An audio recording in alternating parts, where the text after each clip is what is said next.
Hello বন্ধুরা, welcome back to দীপসার ছোট্ট জগৎ। আশা করি তোমরা সবাই ভালো আছো, আমরাও খুব ভালো আছি। আরও একটা নতুন ভিডিও নিয়ে তোমাদের সামনে হাজির হলাম।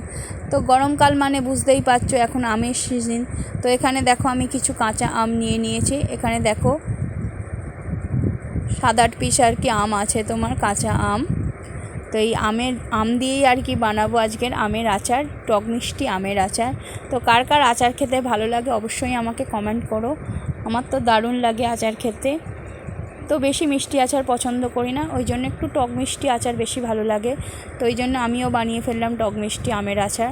তো দেখো আমি কিভাবে বানাই সেটাই তোমাদের সাথে শেয়ার করি। খুব অল্প উপকরণে বানিয়ে ফেলবো টক মিষ্টি আমের আচার। তো এখানে দেখো আমটাকে তোমার লম্বালম্বিভাবে কেটে নিয়েছি।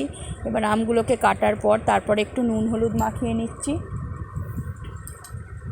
তো ভালো করে নুন হলুদটা মাখিয়ে নিচ্ছি। দেখো তো এরকম লম্বালম্বি আম মানে কেটে আচার করলে বেশি ভালো টেস্ট লাগে আমার। অনেকে দেখেছি মাঝখান থেকে আর কি ছেদ দিয়ে করে, কিন্তু আমার ওরকম লম্বালম্বি মানে কেটে আমের আচার খেতে বেশি ভালো লাগে। তো ওই নুন হলুদ মাখিয়ে আমি রোদ্দুরে খানিকটা শুকিয়ে নিয়েছিলাম। অল্প পরিমাণ শোকাতে পেরেছি, যদি কেউ বেশিক্ষণ শোকাতে পারো আরও ভালো হয়। আমি বেশিক্ষণ শোকাতে পারিনি, তো তবে কিছুটা সময় শুকিয়ে নিয়েছিলাম নুন হলুদ মাখিয়ে, সেটা তোমাদের সাথে শেয়ার করতে পারিনি। এদিকে দেখো শুকনো কড়াইতে আর কি তোমার গোটা জিরে ভেজে নিচ্ছি। এই গোটা জিরে ভেজে নিয়েছি। এই গোটা জিরেটাকেই মিক্সিতে আর কি গুঁড়ো করে নিয়েছিলাম। তো মিক্সিতে গুঁড়ো করার ভিডিও আর তোমাদের সাথে শেয়ার করলাম না, তো দেখিয়ে দিলাম। এখানে সর্ষের তেল নিয়েছি কড়াইতে, দেখো। এরপর 5 ফোড়ন দিয়ে দিলাম। খুব অল্প করণেই আমের আচার বানিয়ে ফেলবো, বেশি কিছু লাগবে না, 5-6টা জিনিস দিয়েই হয়ে যাবে। তো সর্ষের তেলের মধ্যে 5 ফোড়ন দিলাম। এরপর দেখো শুকনো লঙ্কা দিলাম 4টের মতো। ঝালটা একটু বেশি হবে বলেই 4টে দিয়েছি, কেউ যদি ঝাল কম খাও 1-2 দিলেই হবে। তবে আচার ফাচার একটু ঝাল ঝাল না হলে বেশ ভালো লাগে না। যদি কেউ আরও বেশি খেতে চাও ঝাল, তো আরেকটু বেশি শুকনো লঙ্কা দেবে। এরপর আমি ওই আমগুলো যেগুলো শুকিয়ে নিয়েছিলাম সেই আমগুলো দিয়ে দিলাম। তো আরেকটু বেশি শোকাতে পারলে আরও ভালো হতো, কিন্তু আর শোকানোর সময় ছিল না। সেই জন্য যেটুকু শুকিয়েছে তাতেই দিয়ে দিলাম নুন হলুদ মাখানো আমগুলোকে। দেখো ভালো করে নাড়িয়ে নিচ্ছি। অল্প কটা জিনিস লাগবে তোমার, সর্ষের তেল, 5 ফোড়ন, শুকনো লঙ্কা, জিরের গুঁড়ো। জিরে তো ওই গোটা জিরের গুঁড়ো ভাতে বানিয়ে নিলে বেশি টেস্ট হয় জিরের গুঁড়ো এমনি কেনার থেকে। আর চিনি আর জল, ব্যাস হয়ে যাবে আচার তৈরি। সত্যি কথা বলতে কি, আচার আমি কোনো দিন বানাইনি। আগে মা, শাশুড়ি মা এনারাই বানাতেন। তো এই ফার্স্ট আমি আচারটা বানাইনি, চাটনি করেছি কিন্তু আচার বানাইনি। এই ফার্স্ট আমি আর কি আমের আচার বানালাম। তো এরপর দেখো নুন দিয়ে দিচ্ছি পরিমাণ মতো। আর একটুখানি হলুদ দিয়েছিলাম, কারণ ওই মাখানোর সময় হলুদ অতটা পরিমাণ দিইনি বলে একটু সামান্য হলুদ দিয়ে দিয়েছিলাম।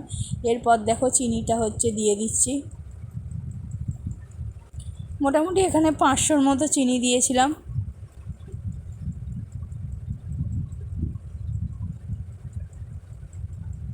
তো ভালো করে আমের সাথে চিনিগুলোকে দেখো মাখিয়ে নিচ্ছি। তো ভালো করে মাখিয়ে নিলাম। এরপর অল্প পরিমাণ জল দিয়েছি। তোমরা যদি কেউ জল না দাও তাতেও অসুবিধে নেই, চিনি থেকেই চিনিটা গলে যে রসটা বেরোবে তাতেই হয়ে যাবে। তো আমি সামান্য পরিমাণ জল দিয়েছিলাম, জল না দিতেও পারো। আর এইদিকে দেখো সেই বললাম গুঁড়ো করেছিলাম গোটা জিরে ভেজে যে গুঁড়োটা করেছিলাম সেই গুঁড়োটা আর কি তোমার দিয়ে দিলাম। তো এরপর দেখো ফুটতে দিয়েছি। মোটামুটি ফুটে একটু গাঢ় গায়ে গায়ে হলেই ব্যাস রেডি আমার আমের আচার, বেশি কিছু আর লাগবে না। মোটামুটি উপকরণ যা দেওয়াই হয়ে গেছে। এরপর আমগুলো গললেই ব্যাস, আর একটু গায়ে গায়ে হলেই রেডি। এই দেখো চিনির রস, যেহেতু চিনি দেওয়া বলে দেখো গাঁজা গাঁজা মতো উঠছে চিনির রসটা, তো ফুটছে আর কি।